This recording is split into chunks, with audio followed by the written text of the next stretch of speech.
Hey, good afternoon, everyone. So I have the pleasure to introduce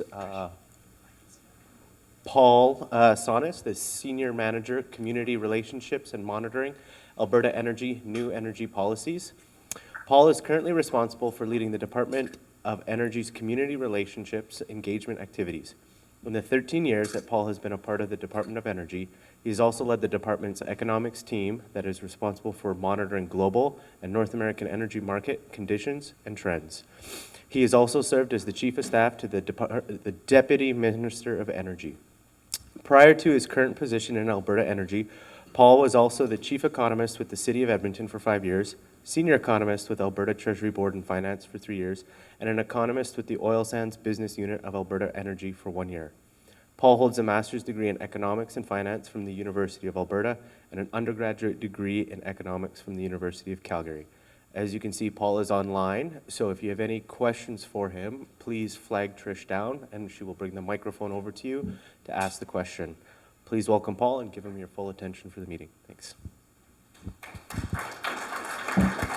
Well, welcome everybody. This is the most bizarre presentation I've ever done in my life. I'm staring at a laptop, and on the other side of this ether are about 50 to 60 people, I've been told. So I'm hoping all of you are enjoying your time in beautiful Whistler, British Columbia.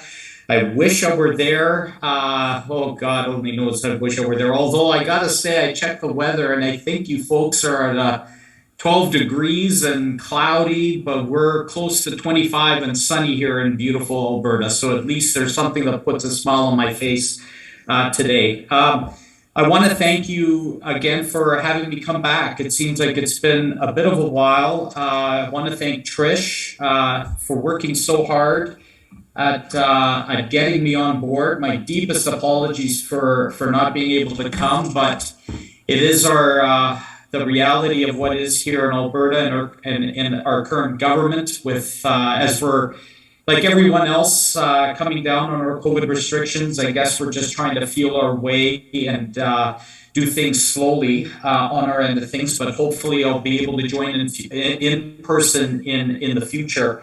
And thanks to Ashan for all your hard work today and getting me on.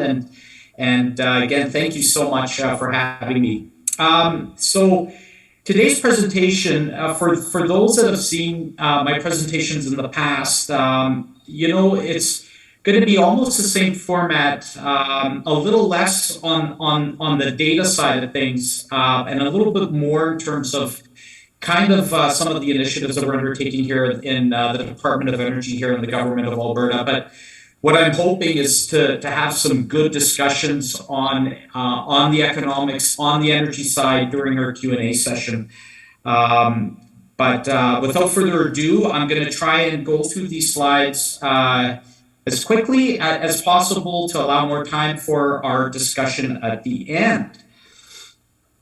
Just 1 second here. There we go. So our agenda, I'm going to briefly touch on the current trends and issues that are impacting the energy industry today, and well, for here in Canada and Alberta and elsewhere. I'm going to do a very quick overview of Alberta's energy resources and then dive into some of the diversification strategies that we have underway. And there's some pretty exciting things that we've got on the go here in Alberta.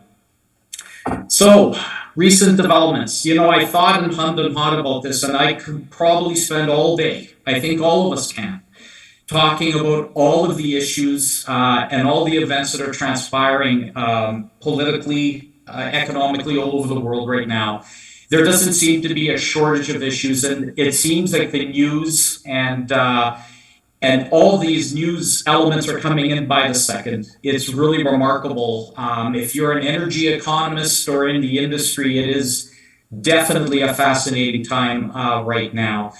I could have put together a lot of charts with a lot of pricing charts and a lot of data analysis charts, but they're all going to point to the same way, and that's up. Just about everything seems to be going up. So I figured, what? I'm going to put some of the bullets down that I think highlight some of the recent developments and have a little bit of chat about these, and then we can bring them up a little bit more later. in our Q&A session. And a lot of what's driving a lot of the issues on energy right now, of course, when we look out the window, when we go fill up our cars at gas stations, we're noticing the pinch at the pump. Prices for everything are going up.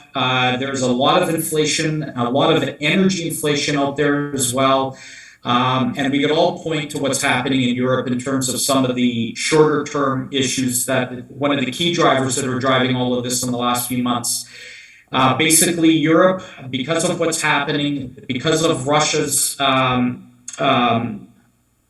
on the Ukraine, Europe's moving very, very fast to wean itself off of its dependence on Russian energy. And I believe 40% of what Europe consumes in terms of natural gas alone comes from Russia.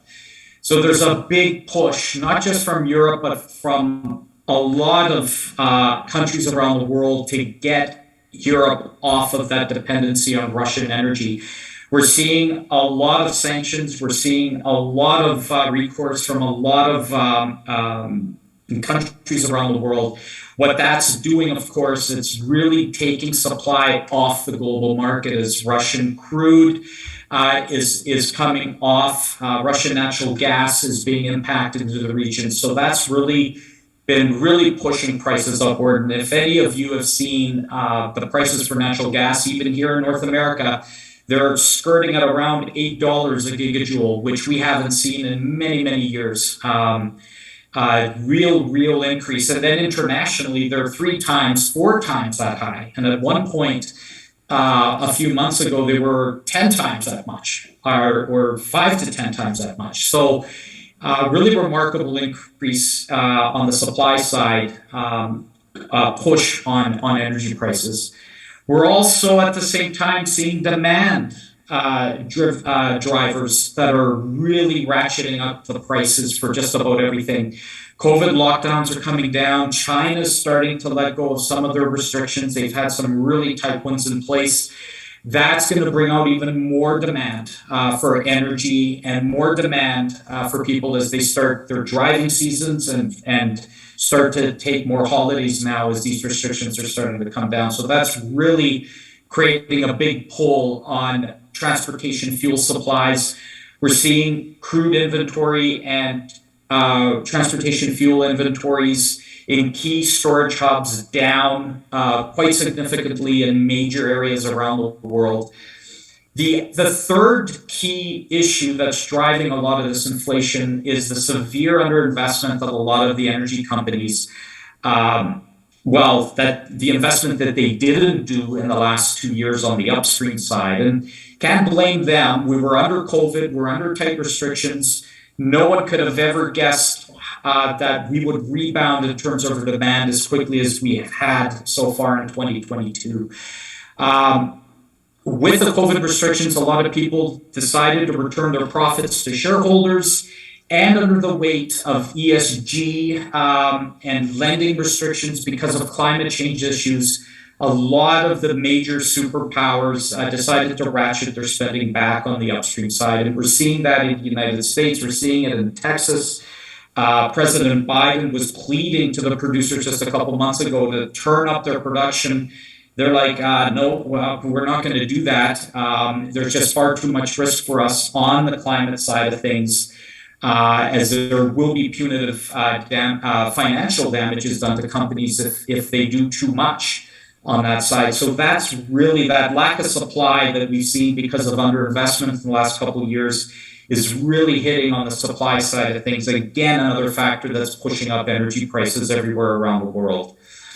An interesting thing a lot of people ask, well, where are the areas that are really can get us out of this rut? Well, the spare production capacity is still in Saudi Arabia, but the spare refining capacity right now is in China. But the key is that China's not exporting that much transportation fuels, and that's the conundrum that we're in right now. So we're in this very tight situation right now globally on the energy front. We're seeing a lot of supply push issues, a lot of demand push issues, and in terms of transportation fuels, in terms of trying to alleviate those prices on the pump around the world, that capacity and the ability, China actually has the ability to do that. And we've not seen any exports from China in any measurable amount released into the markets to make any dent on prices. The US is trying desperately to alleviate the prices at the pump. A lot of other economies are trying to do the same, but the forces are just far too strong right now to make that much of a dent. And a lot of people ask, well, what about closer to home here in Canada and Alberta, and for us across Canada? Well, rising prices, it's a double-edged sword, right? With all of this, it's good news if you're a shareholder in energy companies. It's good news if you're a producer. Rising prices and increases your profitability. So it's good news. We've seen the share prices and the profits of the top 5 to top 10 energy companies that are stationed here in Canada and Alberta defy gravity over the last few years and over the last decade. Their production continues to increase. Their profits continue to remain strong. But the double-edged sword is when you have this much inflation circulating around the global economy right now, that could ratchet back consumer spending, and now there's fears of an imminent recession in 2022. So what a bag of issues that we're facing so far this year. Again, COVID restrictions are coming down, and we've got the war in Europe. We've got all of these issues that are just coming together all at the same time, and the market's just reeling from all this. On the natural gas side, the Fremont LNG facility in Texas caught on fire yesterday. Now the company is saying, you know what, it could be 3 weeks that facility gets on board. And if you don't know, the Fremont LNG facility in Texas exports about 20% of the overall export portfolio of liquefied natural gas out of the United States. That facility represents about a quarter of that, of the total amount of natural gas exported, and that got lit up yesterday. And some unconfirmed reports are saying it could be up to 3 weeks before that facility gets online. So you're going to see the international price for natural gas probably start to etch up a bit. It fell here in North America because the facility was down, but still natural gas prices are strong. Crude oil prices remain strong. So with all that, we often ask, well, what does this mean for Alberta? We have a mixed bag. There's a lot of bullishness in the market if you're an energy company because, like I said, rising energy prices is good for profitability. But now the recession tentacles are really starting to creep in, and there's a debate right now from the major analysts is what's going to drag what first down. Is the recession really going to weigh down on the market, or are we still going to see this increase in energy prices as we move forward? And that's still up in the air. But like I've done in previous presentations, and my message really hasn't changed, Alberta, no matter what happens, we're still in a very, very good position to weather the storms, both up and down, that hit us.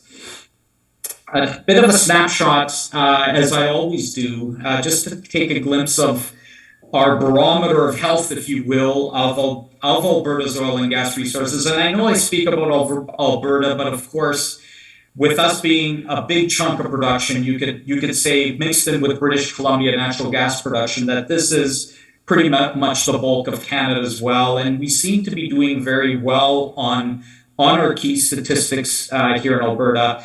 On crude bitumen production, our largest chunk of crude oil production, we're hovering just over 3 million barrels per day. All that we've been through, everything in the last decade with our pipeline issues, everything, our production still continues to defy gravity. And I think that's a message that I gave to this group a couple years back. And our production still is finding a way to increase and defying gravity, which is good news for companies, good news for the economy in general. Ranked, we're basically top 5 globally, and we still maintain that status, which is really good news here in Alberta when it comes to total crude oil production and reserves. In terms of natural gas, we're hovering at about 10 billion cubic feet a day, and that's kind of remained pretty steady in the last few years. a far cry from the near 20 billion cubic feet a day that we used to produce over 10 years ago. But as we all know, that all went south when the U.S. uncovered their own natural gas and really didn't need all that much from Alberta anymore because the shale drilling that took place down in all parts of the United States, for that matter. But our demand for natural gas is very, very strong. What's happening right now is the U.S., they've got a lot more natural gas export or liquefied natural gas export capacity out of the Gulf Coast now, more than they ever had. So a lot of that natural gas in North America is flushing itself out of the Gulf Coast, going global now. And so what's happening with Alberta and Western Canadian natural gas is it could find, and it's finding a new home in the U.S. Midwest once again, and hopefully a market that it could rely on, and one market that it really hasn't had over the last 5 to 10 years. Because as that gas comes out of Texas and gets flushed out internationally, then Western Canadian natural gas can find a home back into the U.S. Midwest region, which is really good news. Demand remains strong. We're electrifying, and I'll show you in a couple slides. Our electricity sector, we are introducing renewables and natural gas-driven generation here in Alberta, which is also driving the demand up. And we haven't had the best weather this spring either, so a lot of heaters were still firing, and that kept the demand for natural gas pretty high here in Alberta. And of course, we do have Canada LNG that's still under construction on the West Coast, so that's going to be good news in the future when that opens up, and we've got the pipelines going to that facility. We will have a lot more capacity to be able to export Western Canadian natural gas into international markets within 5 years. So that's all good news. Oh, and one thing with this, the drilling activity in Alberta is moving toward the western foothill areas. That's where the Montney and the Duvernay, and I'll show that a little more in a couple slides. But the bulk of a big chunk of our drilling is moving to that area in Alberta right now. The oil sands is the oil sands. That's where that resource is. But a lot of that horizontal well drilling activity, the fracking technologies have really unearthed a lot of that resource in the areas of the foothills that we never could capture over 10 years past. So that's good news in terms of our drilling activity. In terms of reserves and production, yep, like I said, we're kind of ranking pretty well here. Canada, including Alberta, we're on the top 5 in terms of the reserves and the production. And you can see there, just for reference, where everyone else compares. Yeah, the United States is the #1 consumer of energy, and they are also the #1 producer of crude oil right now, #1 in the world. The one thing, because a lot of people get mixed up with this, with the United States, they are the #1 producer, but they consume double that each and every day to run their economy, and hence why they need to import crude every day. And a big chunk of what they do need to import does come from Canada. But the one feature on this slide that I think is very important, it's important not just for Alberta, but for Canada, is the pie chart on the left there, that it shows a pie chart of the world oil reserves, and that's all the crude that's in the ground right now that can economically be extracted with today's technologies. And as you can see, about 80% of the barrels that are in the ground are in state-controlled entities, okay, state-controlled oil enterprises, while the remaining 20% is open to the private sector and open to the public. So of that 20%, Alberta represents half of that chunk. So if the world needs to draw on crude oil to meet its demand needs, it's going to be a lot harder to get that from the 80% chunk of the pie. So Alberta is very well positioned in the future that if the world will still need that crude oil hydrocarbon, that we could be there to meet that demand. The other advantage too for Alberta new oil sands is the very nature of the technology and the very nature of the bitumen resource that does comprise the oil sands. So as I mentioned earlier, the U.S. is the #1 crude oil producer in the world. So North America as a whole, that's a lot of barrels that we produce globally for the combined Canada's, Alberta's, and the United States on a daily basis. But the one thing that's very important to note that all the barrels that are being produced out of the United States each and every day are a light crude shale crude barrel. So it's a light crude, whereas of course the oil sands bitumen, it's an ultra heavy crude oil, similar to that of what Venezuela and Mexico produces. So we in Alberta are the only jurisdiction in North America of all the drilling areas throughout the United States, including the Gulf. We're the only jurisdiction that has this heavy bitumen. And like I've mentioned in the past, the U.S. Gulf Coast refineries still need our heavy crude oil. The refineries in the Gulf Coast are configured to process all types of grades of crude, and they do need their diet heavy. They're not getting that diet over the last 10 to 15 years in the quantities that they once did from Venezuela and Mexico. So that's why they pointed up north here to Alberta. And that's why we have this strong oil sands industry, just because of that very need by the U.S. Gulf Coast refineries. So that feature is still in place, and that's what sets Alberta's crude oil industry apart, probably from just about anywhere else in the world for that matter. And if we look at this chart here, you see the production profiles of a typical shale oil well, very explosive and then very rapid decline rates, probably within 12 to 18 months, that well's tapped out. But when you look at the production profile for the oil sands, it's a long-term 20, 30-year profile. So when companies invest and have invested in Alberta's oil sands, they're doing it for 3 decades. And you can't, because it's technology, you can't turn the taps on and off that easily in an oil sands drilling platform like SAGD technology. You can do it in U.S. shale. So if prices decide to tumble overnight, U.S. shale producers can shut the taps off pretty fast. Can't do that in oil sands. So the industry in Alberta, as big as it is, it does have a lot of resiliency in terms to pricing impact that could add volatility, uncertainty to other shale producers. And here, again, another reminder, we do hear a lot in the newspaper about pipelines and the plight of the KXL pipeline project. But I like showing this as a reminder to my audience that we do have a very sophisticated and a very well-developed network of crude oil pipelines throughout North America. And of course, the Trans Mountain Pipeline is under construction now that heads out from Alberta to the West Coast in British Columbia. And again, as a reminder, the big red line in there, that's the Enbridge mainline system. It is the largest intercontinental pipeline system in the world. And it's got a capacity of almost 3 million barrels a day of crude. So that artery's been in place throughout the entire history of Alberta's energy industry, and continue to this day to comfortably send barrels from Western Canada down to the U.S. Midwest, which has always been our primary market.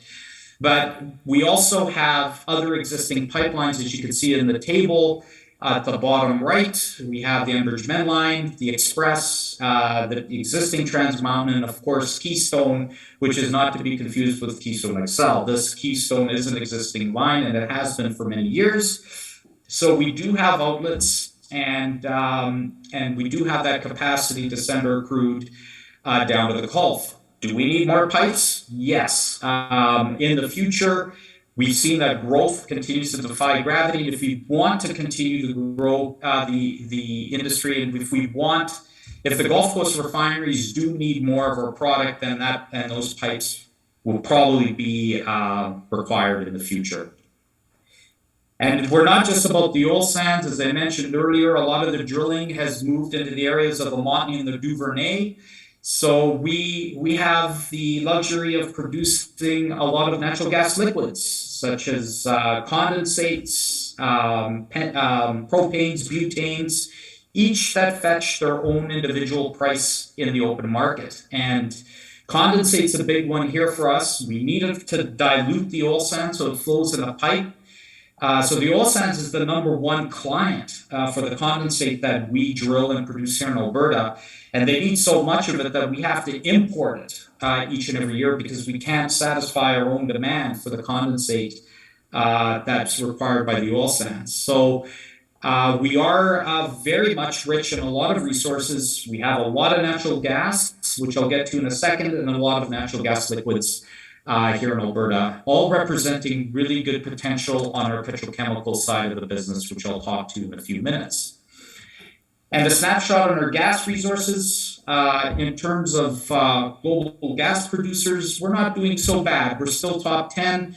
But in terms of our reserves, our proven reserves, we're down toward number 26. But that's just apples to apples comparison with everyone else in terms of what they're showing for proved up reserves. But if we're to count the ultimate potential of what's in the ground with Alberta, and that's the natural gas that we estimate's in the ground that may or may not be economically extractable today, and may need a little bump in technology in the future to do it. The Alberta Energy Regulator here in Alberta estimates that we've got about 223 trillion cubic feet. So we do have a lot of natural gas resource in the ground, and which is great. And considering some of the benefits of natural gas, Alberta and Western Canada for that matter, including British Columbia, we could be major contributors to the needs of the world's energy needs, especially as everyone's trying to green up. And about the petchems, about the natural gas liquids, every molecule of natural gas that gets drilled out, here's the profile in terms of what makes up that molecule. 80% is methane used as heat. A big client, probably the biggest client of that again in Alberta is the oil sands, as they need a lot of heat to melt that bitumen when they use the SAGD wells in the ground to drill the bitumen out of the ground. They got to melt that stuff up. So their operating cost alone on a per barrel basis, just as heat, is quite high to get that bitumen out of the ground. But the rest, the remaining 20%, that's when you get your liquids. You got your propanes, your ethanes, your condensates. Those all comprise your natural gas liquids. And when you go down the value chain, Alberta, we're home to one of Canada's largest petrochemical manufacturing industries. And as you can see in the chart, it does get converted to a variety of value-added products. So centers here in Alberta with investment potential include Edmonton, Fort Saskatchewan, Joffre, Grand Prairie, and Medicine Hat.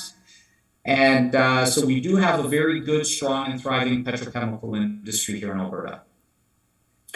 And everybody talks about crude oil pipelines, but I always like to show the map of the natural gas pipeline infrastructure across Canada as a small reminder that, yes, we do have some ability to move gas to the east, to the west. New pipelines are being built to link to the LNG Canada facility on the west coast. And as you can see, the big red line that moves from Alberta, from Empress all the way out to Ontario, that's the TC Energy's mainline natural gas pipeline. That's a big one, 7 billion cubic feet capacity that pipeline is, and once upon a time it used to be full. But as I mentioned earlier, because the United States has found a lot of their own natural gas, it's not operating that full anymore. But here's a map and that integrated X-ray of the pipe in Alberta. That's the TC Energy's natural gas NGTL system, which plays a very important role as a gas gathering pipeline system throughout Alberta. And here, that should read 2021, I believe, on top, but just for your own interest, here's the top 10 energy producers on a barrel of oil equivalent for the companies right now in Alberta and Canada for that matter. And barrel of oil equivalent is because a lot of these companies produce a lot of everything, not just bitumen. So they convert it to BOE. And we've got CNRL holding the #1 spot. And they do drill in other areas outside of Alberta. And a lot of these companies now, they're energy companies. They're in the business of doing a lot more than just oil sands, or a lot more than just natural gas. These companies are very well vertically integrated, the majority of them.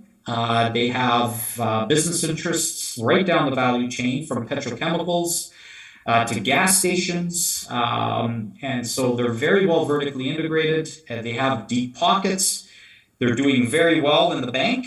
And for that matter, they have some pretty good balance sheets currently in terms of their financial position. But here's the list. And yeah, in terms of our electricity system, a lot of exciting things happening here, and I thought I'd touch on this as well. I'm going to talk about other things about in Alberta's energy industry as well.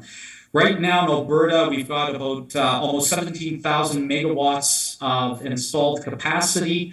Natural gas comprises the majority of that, with almost 11,000 megawatts. And here you can see the entire chain from installed capacity all the way down to transmission and end use.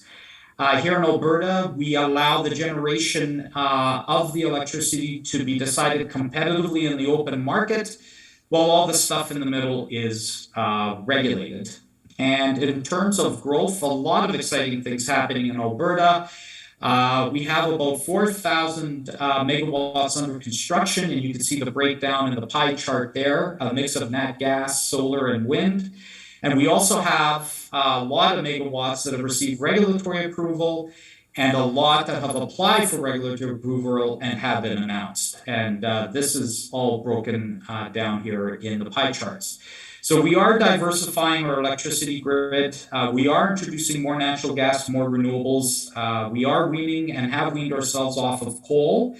And that has been partly why we've seen that upward push in demand for natural gas. But nevertheless, some exciting times in our electricity sector.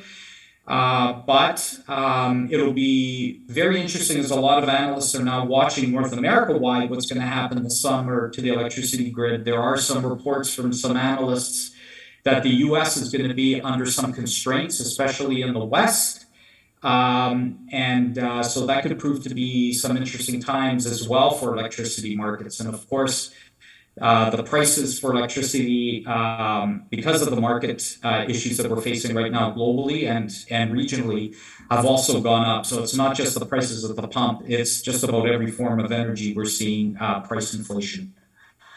So we are in pretty good position here, I think, in Canada to weather a lot of storms. And here in Alberta as well, we have a lot of interesting, new, and very innovative policies and initiatives that we're launching and have been launched or in the process of being launched here in Alberta, that's going to add a lot of diversity to Canada's energy industry. The natural gas vision and strategy is one of them here, and you can see on the slide deck, I've got a link at the bottom, and you're free to have a copy of this deck if you wish. And I've got the links here that if you want to do a little bit more reading on each of these strategies, and we've got plenty more, but I'm just going to touch on the big ones here for today's presentation.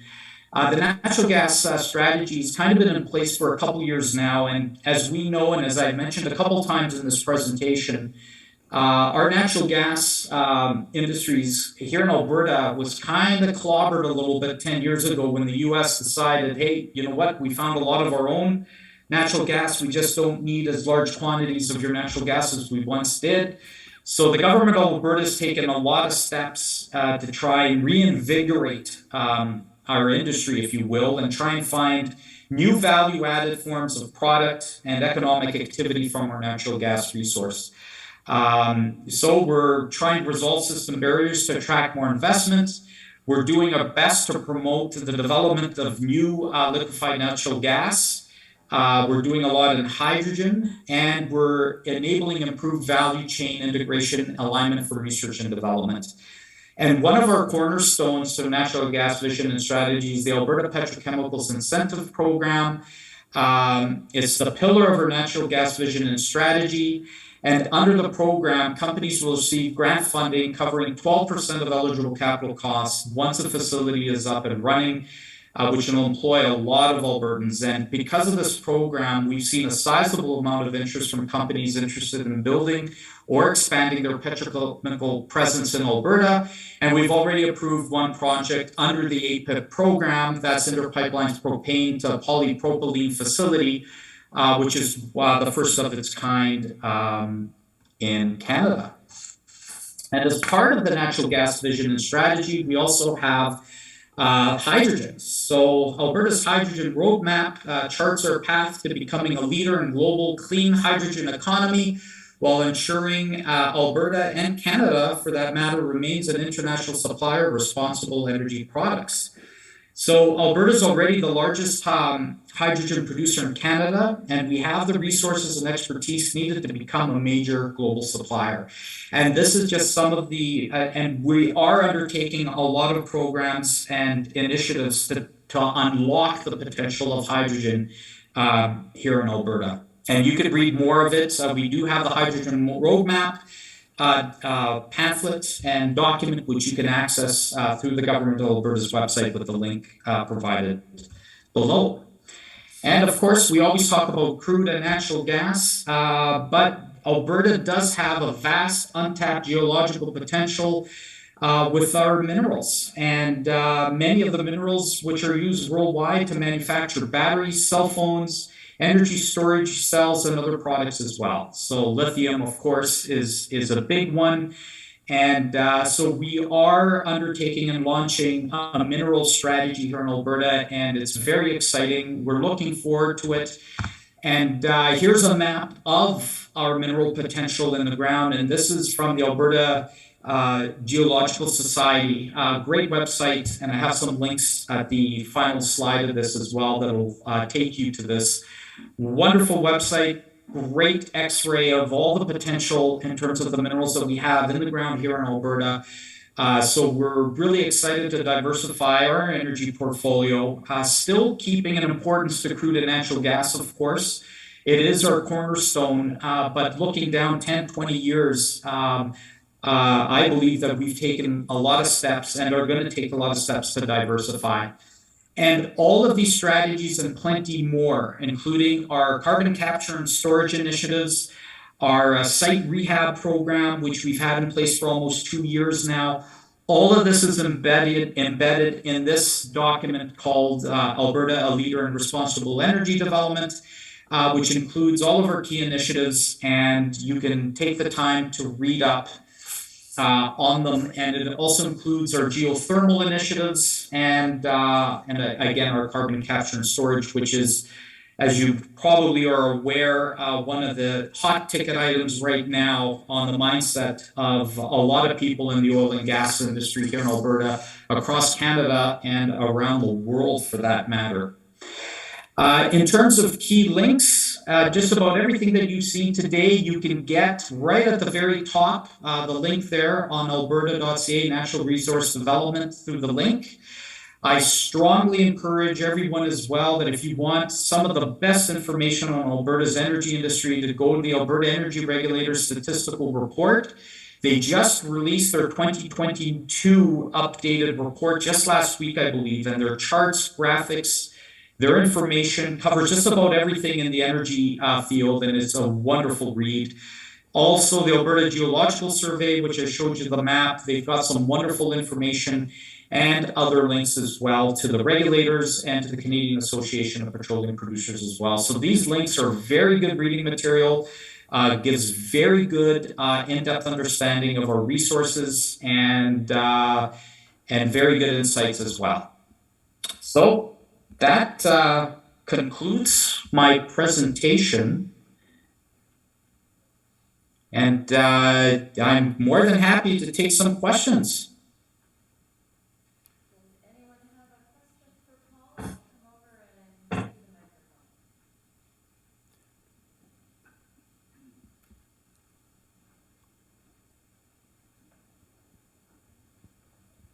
Hi, Paul. Just just looking at it seems to be the issue is more about the refining capabilities than it is about supplying the crude, the stock for the refineries. Is there any discussions, I know we're moving away from fossil fuels and everything, but putting more refining capacity into Canada versus relying on other countries to do the refining for us? Has there been any push towards that? There's been a lot of push from various stakeholders through the years. For almost all the years I've been working at Alberta Energy, even prior, there has been some vocal support and push to have more refining capacity here in Canada. We used to be home to so many. I forget the number back in the 60s, 70s. I think we had 30, 40 refineries all across Canada. Now we've dwindled to less than a quarter than that right now, as we've seen a lot of consolidation in the industry. The trick is with the refineries. Yes, it would be good to have more. That way we can produce more refined product here. The catch is that in order for that to be successful, you're going to need more pipeline. And we've seen over the last 10 years that has been a challenge to get more pipelines built. And we could put, let's say, refining capacity in Alberta or even British Columbia. When we look at the Western Canadian market, for example, we do have the 3-4 major refineries that are operating right now in Alberta that are comfortably supplying product to the 4 provinces in Western Canada. Now, if they were to jump their production of refined transportation fuel based on the supply demand that we've seen in the last few years, that excess product would have to be exported off the Canadian shelf into international markets or into the United States. We don't have the market right now to absorb that, so we would need new pipeline capacity to do it. And I think that's one of the catches. The second is who's going to build them, because they're very, very expensive. And now we've seen a lot of the major energy companies, the ones that have deep pockets, they're not even going there right now in hydrocarbons. They're taking their money, they're returning them to shareholders, and they're just a little bit spooked in the last few years about reinvesting in the hydrocarbon side of things. Their production's growing, but they're doing that through maintenance and through other things. But it's going to be very hard to see the greenfield investments that we did see in the early 2000s, when there was announcements almost every month in the newspaper of a $10 billion oil sands project. So these refineries are very expensive, and the cost benefit of them, they're very, very challenging for a private sector entity to undertake. And the third issue is that we're at the whim of the Chicago market here in Alberta and Western Canada.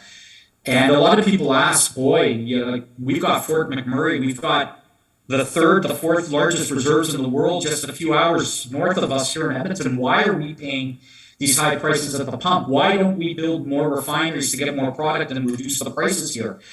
The problem is we're price takers because the Chicago market is so powerful that if the refiners here in Western Canada, if they were in any way confronted with the option or even forced to pay a price lower than what's at the pump, they could sell everything to Chicago and not supply us with anything. And they can sell at the global market in Chicago, and they could rail it all down there if they wanted to. They could do it just like that. So we're at the whim of that, and it's the cost of building the refineries, and it's the pipelines as well that I think are really prohibiting that from being built efficiently. Does that help? No, that's awful, yeah. Just, you see some refineries right now, like in Bowden, it's all shuttered, and, you wonder, could that be brought up to speed to do something? Even, I guess you're right, the pipeline thing is the biggest issue, and that's not going to help us today. That's 3, 5, 10 years down the road. So.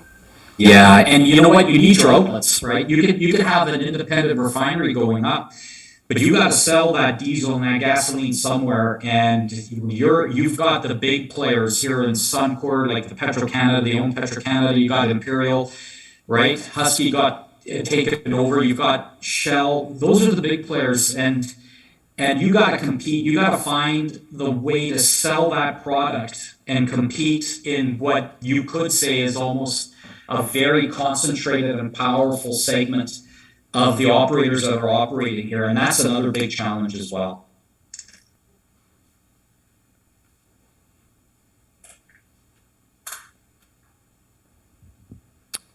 Hi, Paul. Thanks for the presentation.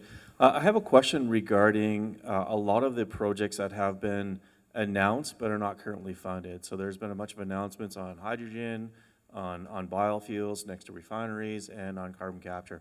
But if you read the fine print, FID is 2024, 2025, et cetera. What would really push those customers over the edge to actually move those projects forward? I think for them, they're looking for more of a commitment financially from all levels of government. I think, and now you're seeing it with the CCUS push. You're seeing it, and CCS is a big one, and just reading the news clippings, right? Industries pointing the finger at the federal government, Alberta government, other governments saying, you know what, this is expensive. We need assistance, or we're not going to do this. And I think that's a little bit right now is, I think what could really help these companies get that FID a lot sooner is, I think, more clarity. And I'm not just saying this as an employee of the government of Alberta or because I'm an Albertan, but taking all those hats off, I do want to see more clarity on what the federal government expects and wants out of Canada's energy industry. It seems so. The messaging coming out of Ottawa in the last few years has been very mixed. Bill C-69, a lot of really mixed messaging.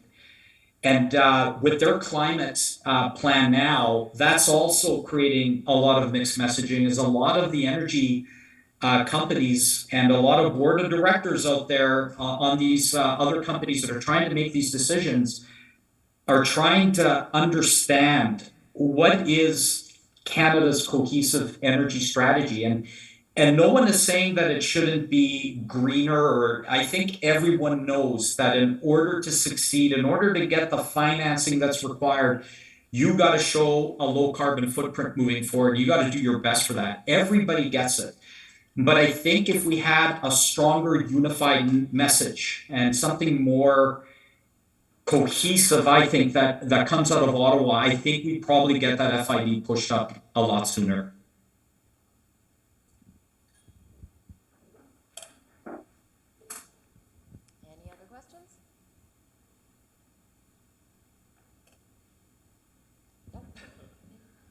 Hi, Paul. Thanks again. Another question for you. The Premier recently had a junket to the U.S. Trying to promote Alberta energy. And I'm wondering if you can share if there's been any tangible results from that junket. I honestly don't know yet if there's been any tangible benefits. I think the simple fact that we actually got face to face down there in a Senate committee like that is monumental. I think that's a good symbolism, and it just hopefully that it does translate into something tangible moving forward. Because right now, everyone knows the U.S. Is in a lurch politically. The prices at the pumps that they're feeling right now, and there isn't a day where the president isn't cornered with pressure for a response to this, and nothing tangible yet. But you know, I'm not saying that we can alleviate those prices and alleviate a lot of the woes that are facing the U.S. energy consumer. But down the road, I think there could be a lot of tangible benefits if we have a more cohesive, unified energy understanding and program between the two countries. So nothing tangible yet, but we'll have to see. I think other people would measure tangibility by an approval of a pipeline, right? But I think there's other ways that hopefully can manifest itself as well.